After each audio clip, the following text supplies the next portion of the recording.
Good morning, dear students. This is Amit sir. Before watching this video, please read the document carefully shared with you. First, let's check the example of if statement. I have already prepared some programs. Let's open it.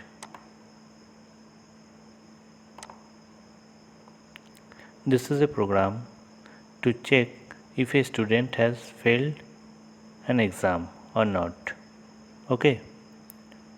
You already know that hash sign or rem sign is used to write the remarks in a program, and it is a good habit to write the remarks in a program so that other can easily understand the coding of the program.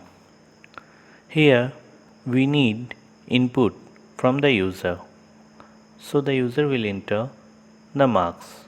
Enter the marks is scored by the student. Okay, and I defined a variable marks.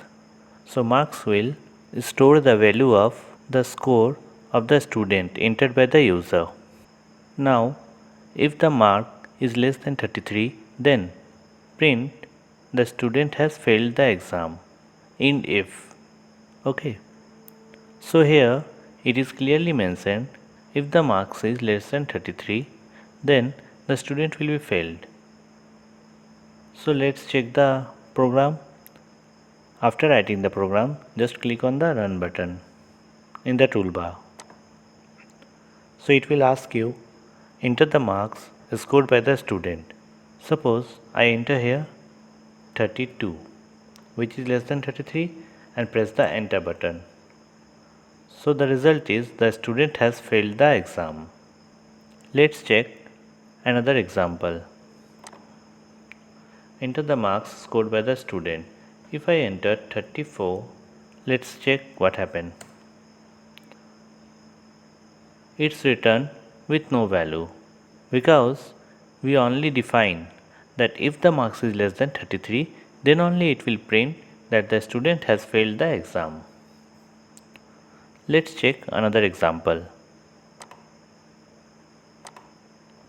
This program is made just opposite of the earlier one.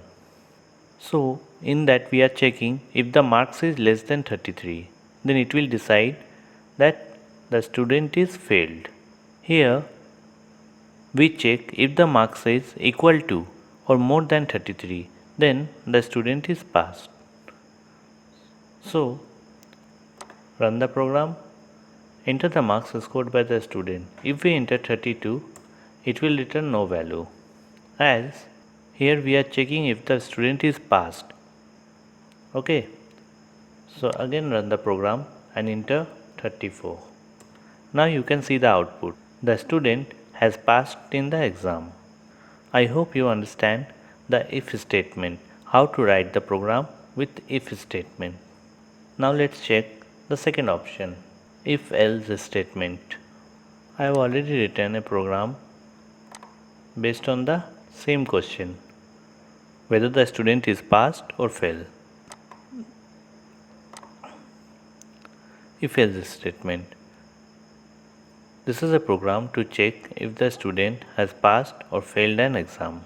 So it will ask the user to input the marks. As input, enter the marks scored by the student and store the value in variable.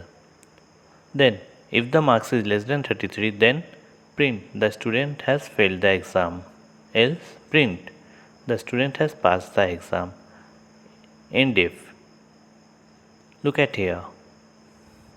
You can easily understand by this that if the marks of the student is less than 33, then obviously he is failed.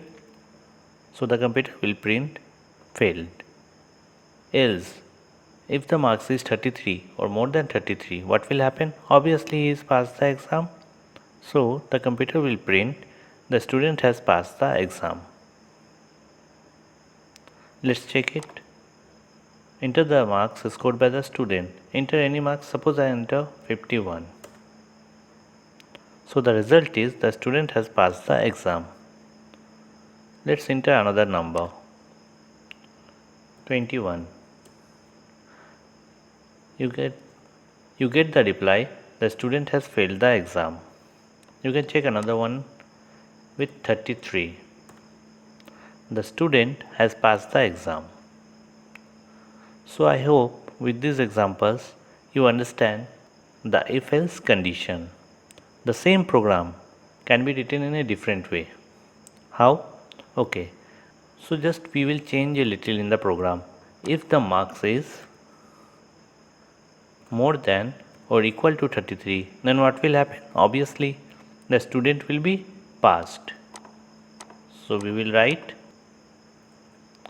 pass the exam, else failed. Just we change the program a little. This will give the same output. Let's check it, run. Now enter any marks 32. The student has failed the exam. Again 33. The student has passed the exam. Let's check with 100. The student has passed the exam. So that's all for the day. I hope you understand these examples. Try it yourself at your home if you have a computer. Stay safe, stay active. Have a nice day.